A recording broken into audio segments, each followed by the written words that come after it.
हेर्नुहोस् यहाँ नेपालमा इभीको धेरै बढ्दो क्रम छ।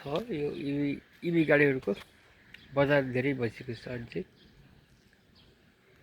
यो छ डङफिङ, त्यो यो चाइनिज गाडी हो, चाइनिज डङफिङ। यो भिगो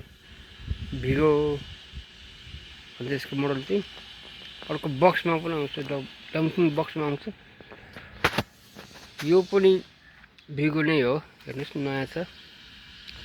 यो भर्खर चाइनाबाट इम्पोर्ट गरेर यहाँ पिडिआई गरिसकेपछि यो मार्केट सोरुममा जान्छ, अनि त्यसपछि बजारमा जान्छ। अब अर्को यो हेर्नुहोस्, यो छ डिप्पल ब्रान्ड। यो यसको लोगो हेर्नुहोस्, डिप्पल ब्रान्डको डिप्पल SO5। अर्को पनि आउँछ, योभन्दा अर्को लग्जरी आउँछ, डिप्पल L07 भन्ने आउँछ एउटा। त्यसको मूल्य अलिक बढी छ। यसको प्राइस भन्नु पर्दा चाहिँ यसको तपाईँको लगभग 60 आउँछ। यो 60 डिप्पल। यहाँ चाहिँ हुन्छ यो यसको सबै हेर्नुहोस् बाहिरबाट चाहिँ।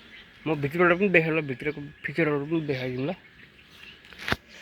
यो चाहिँ हाम्रो गाडी राख्ने ठाउँ हो।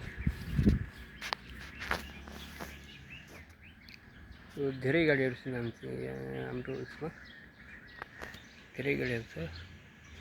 यो सबै चाइनिज इभीहरू हो। यहाँ छ डिप्पल छ, अनि त्यसपछि तपाईँको डङफिङ। मेन बजारमा धेरै चलेको डङफिङ हो। डङफिङको लोगो हेर्नुहोस्, यस्तो हुन्छ डङफिङ भन्ने। यस्तो लोगो तपाईँले बजारमा देख्नुभयो भने यो डङफिङ गाडी हो भनेर चाहिँ बुझ्नुपर्ने हुन्छ। डङफिङ भिगो, यसको भिगो हुन्छ। यसको अर्को बक्स पनि आउँछ है, डङफिङको बक्स आउँछ। अर्को तपाईँलाई बक्स पनि देखाइदिउँ ल। अर्को यतापट्टि धेरै गाडीहरू छन्, तलसम्म छ हेर्नु त। तल चाहिँ हाम्रो सर्भिस सेन्टर छ, पिडिआई हुन्छ। यहाँबाट चाहिँ सबै चाइनाबाट ल्याउँदाखेरि केही बिग्रेको हुनसक्छ, त्यसको लागि चाहिँ प्रि चेकअप गरेर हामीले बजारमा जान्छ। त्यसपछि पिडिआई भन्छ, पिडिआई गर्ने।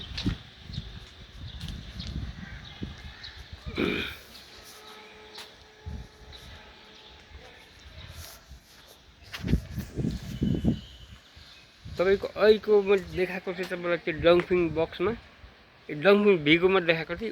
यो चाहिँ यो सेतो कलरको चाहिँ तपाईँको बक्स हो, बक्स डङफिङ बक्स भन्छ यसलाई।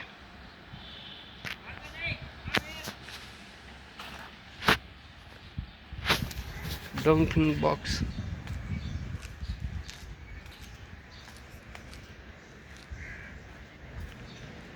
तपाईँलाई अहिले मैले भिगो देखाएको थिएँ। यो बक्स हो, डङफिङको बक्स। धेरै गाडीहरू छ। र यो सानो मिनी इभी पनि छ, धेरै चिटिक्क परेको छ, चिटिक्क सानो। बजारमा यो बाटोमा पनि धेरै देखिरहेको हुन्छ, मिनी इभी भन्छ।